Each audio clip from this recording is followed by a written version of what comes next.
A primeira vara criminal de Erechim condenou nesta sexta-feira o réu Marcial de Oliveira, de 34 anos. Ele deve pagar R$ 10.000 à vítima de um assalto que foi praticado por ele no dia 30 de abril deste ano na rua Dom Pedro II, na região central de Erechim, além de cumprir uma pena de 5 anos de prisão em regime fechado.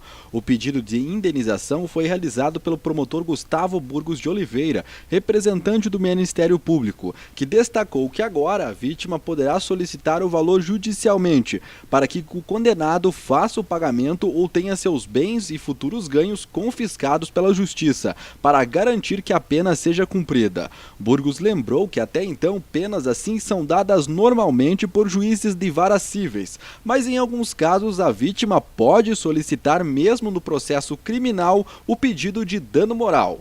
Em depoimento prestado durante a fase de instrução processual, o interrogatório, Marcial admitiu o crime, mas negou que tenha agido com violência contra a vítima.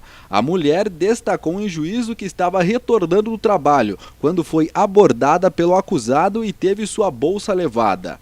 Cabe recurso da sentença.